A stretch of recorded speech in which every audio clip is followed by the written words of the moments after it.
बार इकट्ठा होगा, 2 मिनट लगाएंगे, कहेंगे उठाओ भाई उठाओ, जल्दी करो, इसको अंतिम संस्कार करो। बांध पिंजड़ी आगत कुल परिवार तेरा सकल कबीला मसलत एक ठराही, एक ही सलाह मशोरा किया उन्होंने, सबकी एक राय होगी कि उठाओ उठाओ उठाओ। और बांध पिंजड़ी आगत धर दिया, फिर मरघट में ले जाई, अग्नि लगा दिया जब लंबा फूक दिया उस ठाई। अब शरीर तो फूक दिया, अंतिम संस्कार कर दिया। अब क्या होता है, ये नादान साधना बताने वाले ये नीम हकीम गुरुओं ने कैसा जुल्म कर रखा है। कहते हैं वेद बांध फिर वो पंडित आए, पीछे गरुड़ पढ़ाई, ये गरुड़ पुराण लेकर के, और गुरुजी आते हैं, वो कहते हैं भाई 7 दिन गरुड़ पुराण की कथा करनी पड़ेगी तुम्हारे घर पे। परमात्मा कहते हैं कि देखो गरुड़ पुराण अब पाठ करने से कोई लाभ नहीं है।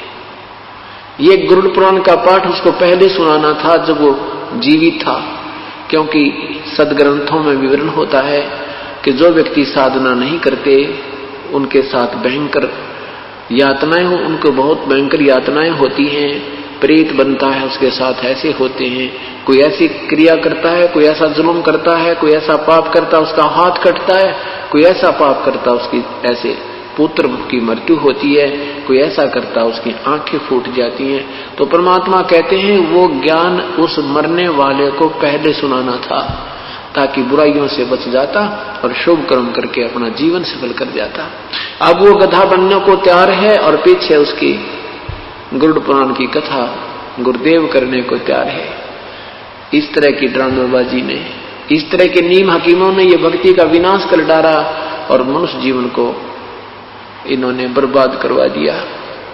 परमात्मा कहते हैं कि नरसेती तू पसवा कीजे गद्दा बैल बनाई, ये 56 भोग काम अनुभव रे कि कुर्डी चलने जाई। और फिर क्या बताते हैं कि ये साधना शास्त्र विरुद्ध होने से फिर तुम प्रेत बन गए, प्रेत शिला पर जा विराजे। अब गुरु जी कहेंगे कि उसके पिंड भरवाओ, पितरों पिंड भराई। तेरा गजब हुई, पहले तो पितर बनवाए, भूत बनवाए, शास्त्र विरुद्ध साधना करवा के, और फिर उनके वो पिंड भरवाए, फिर वह उनके श्राद्ध निकाले, वो माल खाए गुरुजियों ने। गुरुजी तो खीर खावे, अन्यों का पितर छिक गए। वाह भाई वाह, मैं रोटी खाऊंगा आपका पेट कैसे भरेगा, अच्छे बेवकूफ बना डाला। देखो ये साधनाएं बिल्कुल शास्त्र विरुद्ध हैं और ये मनमुखी लोगों के मनमाने आचरण हैं जो पवित्र गीता जी के विरुद्ध होने से व्यर्थ हैं। तो क्या बताते हैं कि प्रेत शिला पर जा विराजे पितरों पिंड भराई, और बहर श्राद्ध खान कुआए काल काग होए कलमाही। फिर कौवे बन गए। क्या कहते हैं श्राद्ध, अब श्राद्धों के दिन चल रहे हैं, कति उन नादानों के पूरे जो ना मौज माचरी है बहका रखा जिन्होंने, एक दिन में 3 जगह भोजन खा आते हैं पंडित वो गुरु जी।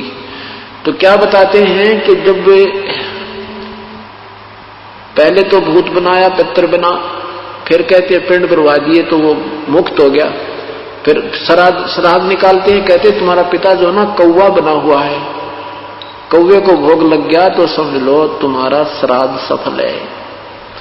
कौवे ने तेरा पिताजी ना कौवा बन के आगे भोग लगाएंगे और तुम्हारा श्राद्ध सफल हो गया। अरे तेरा गजब वही। कहते हैं बहुत श्राद्ध फिर खान कुआई, वो काग हुए कलमाई।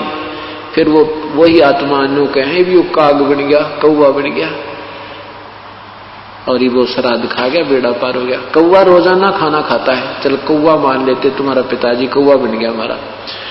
अब वो कौवा रोजाना आहार करता है, एक दिन के पेट खाना खाने से कौवे का 364 दिन पेट नहीं भर जाता। अपने जो पूर्वज थे, जो दिन की हम श्राद्ध निकाल रहे हैं, वो दिन में 2-2 बार आहार अवश्य करते थे, और अब एक दिन के आहार में वो 364 दिन नहीं छिक सकते। ये भी हमारे साथ उन्होंने सरेआम जो है ना धोखा कर रखा है। तो अब ये भगत समाज सियाना होगा, तत्व ज्ञान से परिचित होगा, तो इन नादान संतों से पीछा छूटेगा और ये जीवन बहुत आसानी से सफल हो जाएगा। इसमें कोई साधना कठिन नहीं है, सीधा सा एक मंत्र जाप करना है, या मजदूरी करनी है, या नाम की कमाई करनी है। इस कमाई के धन से हम परमात्मा के लोक में जा सकते हैं और कोई विकल्प नहीं है। अन्य जो साधनाएं हठयोग करना, ये सिद्धि से दिया जाना, ये तो यही की प्रभुता है। इससे जीव कल्याण नहीं है, आत्म कल्याण नहीं है, मोक्ष मार्ग नहीं है। अब क्या बताते हैं आदरणीय पूज्य कबीर परमेश्वर कहते हैं कि जीवित बाप के लट्ठम लट्ठा मुए गंग पुचैया।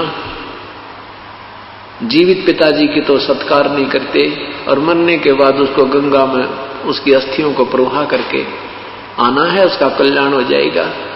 परमात्मा कहते नहीं, जीवित बाप के लट्ठम लट्ठा मुवे गंग पुचैया। और जब आवे आसज का महीना वो कौवा बाप बनैया। अरे बोली सी दुनिया सतगुरु बिन कैसे सरिया। यानी पूर्ण संत के बिना, तत्व ज्ञान के बिना कैसे बात बनेगी। इन नादानों ने कैसा मूर्ख बना रखा है। पहले तो अंतिम संस्कार के समय कहते हैं इसकी अस्थियों को गंगा में डाल कर आओ, फिर कहते हैं श्राद्ध निकालो, कौवा बन गया। वो गति वहां भी गति की थी, फिर पिंड भरा दिए, वो भी गति होगी, और फिर कहेंगे कौवा बन गया, श्राद्ध निकालो। परमात्मा कहते हैं भूत जुनी जा छूटे हैं ये पिंड दान करते।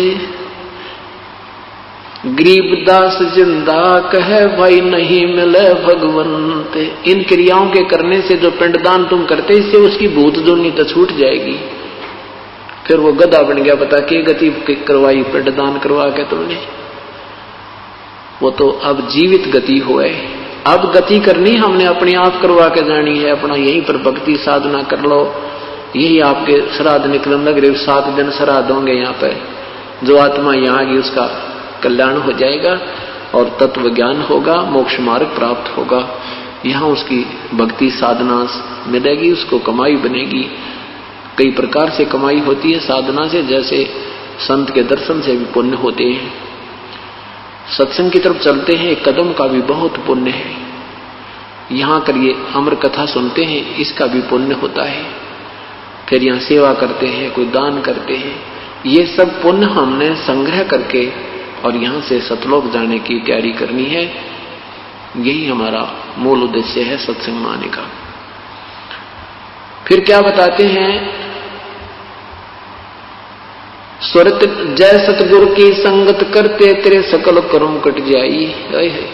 यदि तुम पूर्ण संत की शरण में आ जाते, ना श्राद्ध निकालने थे, ना अस्थि उठानी थी, ना अस्थि उठाने की आवश्यकता पड़ती, ना उसको गंगा पहुंचाने की आवश्यकता पड़ती, न ही श्राद्ध निकालने की आवश्यकता थी, ना फिर पिंड बनवाना, ना वो भूत बने, ना पितर बनना था, ना पशु बनने। जय सतगुरु सदगुरु।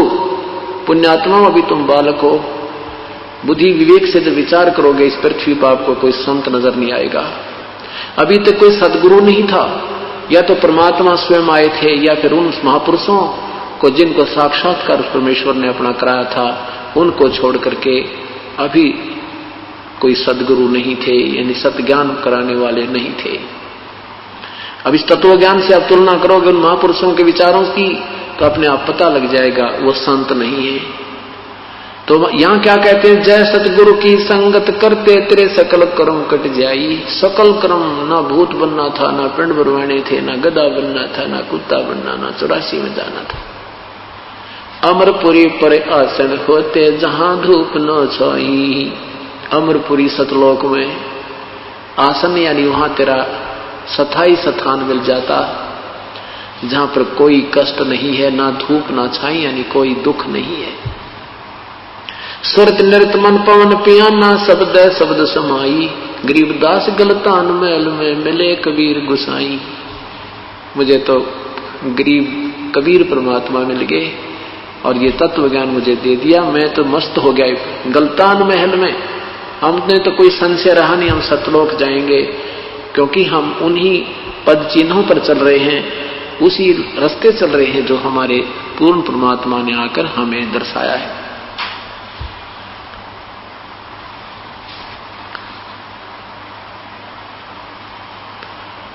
अब हमने ये देखना है